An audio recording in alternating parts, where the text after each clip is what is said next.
A quick disclaimer. This podcast contains harsh language and content that some viewers may find scary or disturbing. Viewer discretion is advised.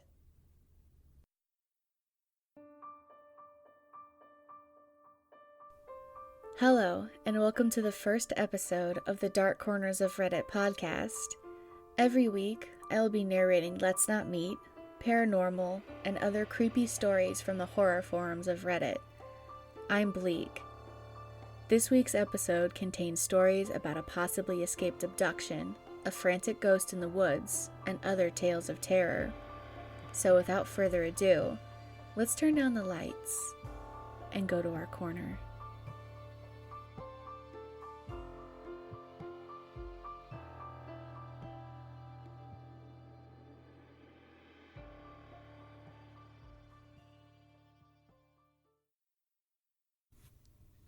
Our first story is titled Creepy Guy Trying to Buy My Car by Reddit user ChubbyBunny1985. I was selling my old car as I had bought a new one. I posted it on a couple of selling sites and Facebook. I arranged 2 visits that day and was home alone. It was broad daylight, so I assumed everything would be fine. The first one came and made me an offer a little lower than what I was looking for, so I said I would get back to him as I had another viewing. The guy from Facebook pulled up in a blacked-out Range Rover, and 3 other guys got out. I opened the car and explained why I was selling it. You know when you just get a really bad feeling? I wasn't sure why 4 people needed to come view an 8-year-old car. He asked if he could take the car for a drive. At this point, I was not going to get in the car with him, so I said, yeah, just take it and I'll wait here with your friends.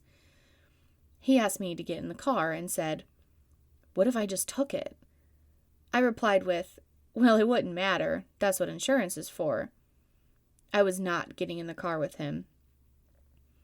The 3 guys still present just spoke to themselves, and I couldn't understand what they were saying, but it made me feel very unsure that the car would ever come back.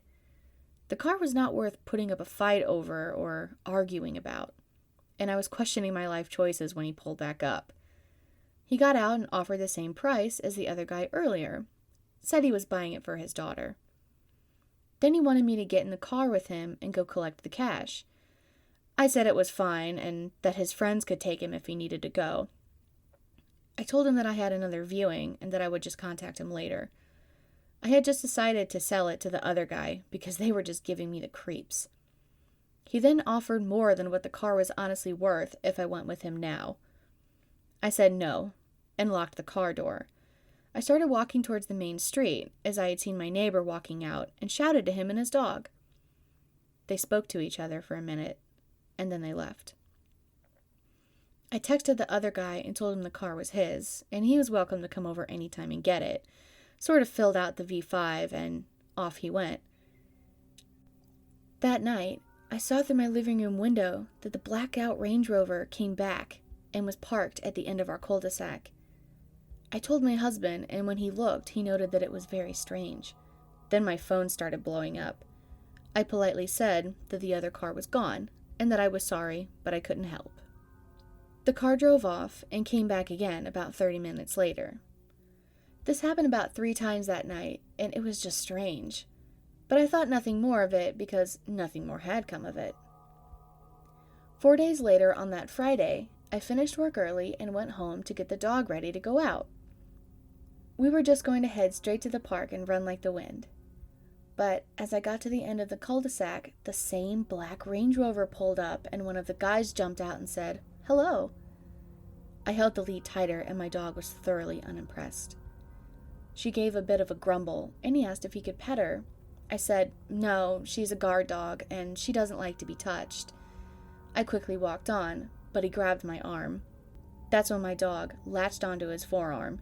Cue his screaming. There was one other guy with him in the car this time, and he jumped out and just started shouting. This dog is the most placid and loving dog you've ever seen, and to be honest, it was a warning nip.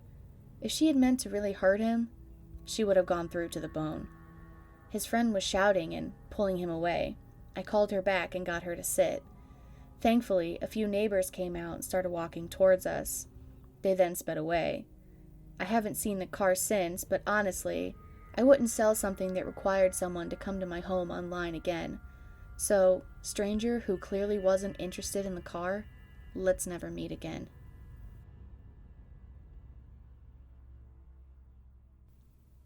Our second story is called Old Man in the Woods by Reddit user II.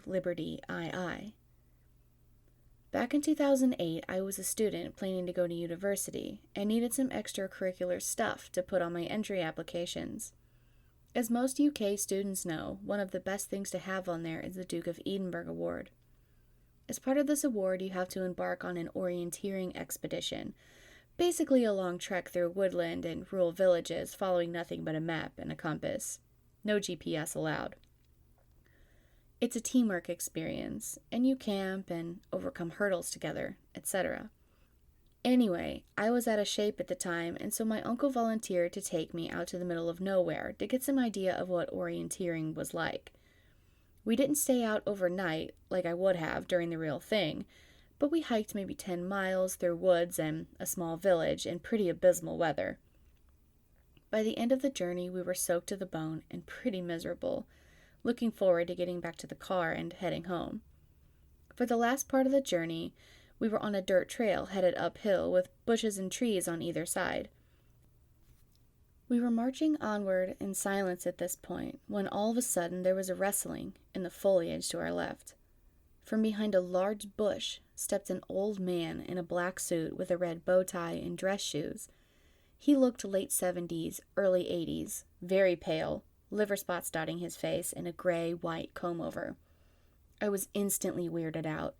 I mean, who dresses like this to go into the woods? My instant thought seeing a guy his age out there in those clothes and in those weather conditions was, this guy's lost his marbles.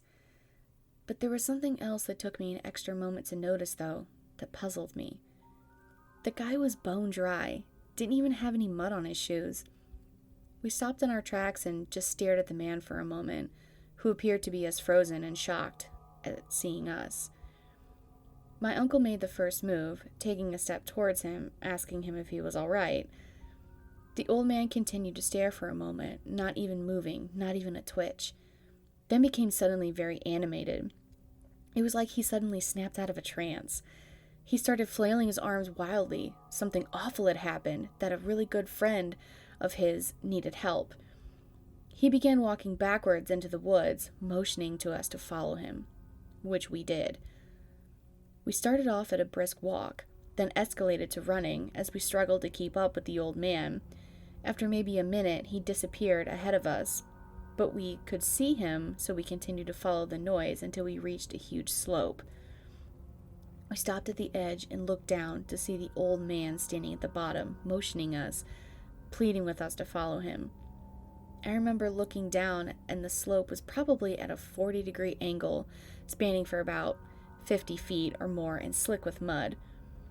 It looked like an accident waiting to happen, especially given there were no shrubs or roots to hold onto or anything. I remember looking down at the old man on the other side of the slope and wondering, how the heck did he cross that so quickly and so cleanly? I mean, at that distance, it's hard to see fine detail clearly, but I swear, he did not appear to be wet or muddy at all. Me and my uncle looked at each other, and I saw that he was getting just as weirded out as I was. Despite my feelings, I made a step towards the edge, and I was going to try to make it down on my own, when my uncle grabbed me firmly by the arm and he pulled me back. Under his breath, he said to me, "Something's wrong here." We took a few steps back from the edge, and at this point, the old man at the bottom started getting irate. He began pleading with us again to come down the slope, telling us he needed our help, and that his friend was in trouble. My uncle shouted down to the man that we would head back to our car and call emergency services for him, that professional help would be on its way soon, that they would have all the tools to help him, etc. The old man suddenly got furious. He began jumping up and down, demanding that we come down the slope right now or there would be hell to pay. His voice had changed drastically. He was practically growling his words, his hands bunched up into fists, pounding his knees like an angry toddler throwing a tantrum. I've never seen a grown adult, fly into such a rage in my life. His eyes looked like they were on the verge of bursting out of their sockets, and his skin had gone from pale to red in almost an instant. We began to hurriedly make our way back the way we came, his demands and threats getting less audible as we got closer to the trail. Once on the trail, we practically power marched the remaining quarter mile or so to the car, all while my uncle was on the phone to emergency services, explaining to them that there was a possible mentally ill old man walking around on the trail. We were ordered to get to our car and await the police, so we could show them where we had encountered him. About an hour later, we met 4 officers, 2 who had dogs with them, and packs of supplies like first aid, emergency blankets, etc. We led them to the exact spot and then pointed the 2 officers with dogs in the direction he led us through the bushes. The search lasted all weekend, but there was no trace of the old man. Officers said that the only trail they could pick up had been mine and my uncle's. They didn't find any footprints or anything belonging to the old man we encountered. One of my weirdest experiences to date. Our next story is titled Pleasant Conversation Turns Dark by Reddit user Mouse018. A little backstory. I was about 16 at the time, and I rode the public bus to and from school. This particular day, I had done some special effects makeup before the end of my classes, so I had fake blood running down my face, and I couldn't be bothered to take it off before leaving school. Now, I knew as I was boarding my bus, people would stare or ask questions, so I wasn't surprised when this man, who looked to be in his mid-30s, started talking about the makeup. The conversation was normal at first, just the usual, "Oh wow, did you do that yourself?" kind of stuff. I answered the questions as I normally would, and expected the conversation to be over and done with. Boy, was I wrong. This man, he mentioned his name was Joe, started steering the conversation into strange territory, asking me if I had a boyfriend, to which I lied and said I did. Then he proceeded to ask me if my boyfriend liked the makeup, and if I was on my way to see him right now. I again lied and said he likes the makeup, and yes, I was going to see him, trying to get Joe to believe someone was expecting me. The conversation died down for a bit until he said this. "You know, you remind me a lot of my sister." He said it with a grin. I just smiled in response, not really knowing what to say. After not hearing anything from me, Joe continued, "My sister was kind of a bitch. She was always lying about me to our parents. I had fantasies about breaking her jaw." Now at this moment, I was terrified. My bus was still another 20 minutes away, and I just wanted to be out of this situation. Seeing that what he said made me uncomfortable, he switched the subject, telling me about where he worked and what he does there. I just nodded along to see what he was going to say, remaining silent the entire time. Closer to my bus stop, he says to me, "Why don't you come to my house? I have a freezer full of pizza and ice cream. Maybe we can hang out for a while." To which I politely declined, saying my boyfriend was expecting me again. Finally, I get to my bus stop and quickly get off the bus, speed walking all the way home, all the while calling a friend to inform them of what happened. Things were fine for a bit after that. I switched my bus route so I wouldn't run into him again. But one afternoon, I had to go to the store that was on my old route. I was nervous about getting on the bus again, but was happy when I didn't see Joe. I did my shopping, and as I was leaving the store, I saw Joe standing out by the doors, staring at me. The second I was out of the doors, he walked over to me, a grin on his face, and wrapped his arms around me. I pulled away from him, telling him I was very busy and that I had to go. Then he asked, "Well, what are you doing?" "I have time. I can tag along." I was very persistent, saying I really couldn't, I had to go, and walked away, heading into a neighboring store that I knew would be busy. Sure enough, Joe followed. I ignored him as I made my way down a heavily populated makeup aisle, keeping my attention on some of the cheap lipsticks in the hopes that he'd get the hint and leave me alone. I was wrong. Joe reached over my shoulder, grabbing a red lipstick as he leaned in close and whispered, "This color would look really good on you. I can't wait to see you wearing it." He then placed the lipstick in my basket and walked away, leaving the store. I remained in the store for about 20 minutes after he left, afraid to leave and make the walk back home. After I mustered up the courage, I put the lipstick back, put away the basket, and called a friend to stay on the line with me until I made it home. Now, I don't know if he followed me or not, but I can say that after that day, the motion detector porch light started coming on at night, and I started hearing knocks at my bedroom window. Thankfully, I moved shortly after and haven't seen Joe since. So, to the creeper on the bus, let's not meet again. Our final story is called Laundromat Owner Offers to Purchase Me by Reddit user Solar Opposites. A handful of years ago, my washer quit working. As a mother to 2 boys, this is practically a minor emergency. So I pack us up and head to the nearest laundromat, boys in tow. The kids are being kids, watching the laundry go around in the machines, playing with their little cars that they brought, etc.